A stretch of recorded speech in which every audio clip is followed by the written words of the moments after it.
গণতন্ত্র দেশে অবশ্যই ছাত্র রাজনীতির প্রয়োজন। ফাহাম আব্দুল সালাম ভাই, আপনাকে লাল সালাম।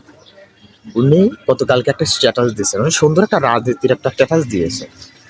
ছাত্রদের রাজনীতি কখন করা উচিত, কখন করা উচিত না, ওনাকে আমি লাল সালাম, অভিনন্দন, ভালোবাসা। ফাহাম আব্দুল সালাম ভাই, আপনাকে অনেক অনেক অভিনন্দন। এত সুন্দর একটা বর্তমানে এই সময় যে আপনি এত সুন্দর একটা স্ট্যাটাস দিবেন, সত্যি আসলে এটা গ্রহণযোগ্য আমার কাছে। আপনাদের কাছে কি সেটা আপনারা আপনারা জানাবেন। 19 থেকে 25 বছর বয়সে ছাত্র রাজনীতির বন্দী করা যাবে না, নিষিদ্ধ করা হোক। উনি স্ট্যাটাসে এটাই বোঝাতে চাইলেন। কেন? ছাত্ররা যদি রাজনীতি করে তারা লেখাপড়া করবে কখন? তারা ভালো স্টুডেন্ট হবে কখন? ভালো ভালো রেজাল্ট নিয়ে ভালো কলেজ, ভার্সিটি, বিশ্ববিদ্যালয় তারা যাবে কখন? তারা যদি স্কুল জীবন থেকে, প্রাইমারি জীবন থেকে, স্কুল জীবন থেকে, কলেজ জীবন থেকে তারা যদি রাজনীতি যদি করে, আমার কথাকে বুঝতে হবে, তারা পড়াশোনা করবে কখন? তারা তো যদি পড়াশোনার পাশাপাশি যদি তারা যদি রাজনীতি করে তাহলে কি হবে জানেন? স্বৈরাচার সরকারের আমলে যে ছাত্র রাজনীতি ছিল, ছাত্রলীগ, তারা লাঠি বাহিনী নামে পরিচিত ছিল, লাঠি বাহিনী নামে পরিচিত ছিল না, সেটার পরিণত হয়ে যাবে।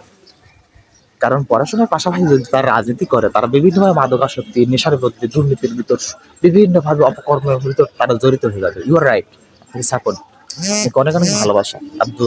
ফাহাম আব্দুল সালাম ভাই, 25 থেকে 26 বছর আর আগে পরে কেউ রাজনীতি করবে না। হলের ভিতরে হোক, হোস্টেলের ভিতরে হোক, কলেজে হোক, ভার্সিটি হোক, সব জায়গায় করা যাবে না। যদি তারা করে, সেখান থেকে তাদেরকে বহিষ্কার করা হবে, হল থেকে বহিষ্কার করা হবে। খুব সুন্দর কথা বলছেন। যদি এটা যদি সত্যি মেনে নেয় আমাদের দেশে অন্তর্বর্তী সরকার যদি মেনে নেয়, বা পরবর্তী যারা আসবে তারা যদি এটাকে যদি সিদ্ধান্ত যদি মেনে নেয়, আমার মনে হয় খুব ভালো হবে। তা না হলে ছাত্র রাজনীতি বাদ দিয়ে তাদের হাতে থাকবে চস্ত, পকেটে থাকবে হচ্ছে গাজার পোতলা, আর রাত ধরে তারা লাল পানি নীল পানি খাবে। পড়াশোনা হবে না, মেধাবী হবে না, লাস্টে কি হবে? তাদের পড়াশোনা ব্যাঘাত করবে। হ্যাঁ, রাজনীতি করবে কখন?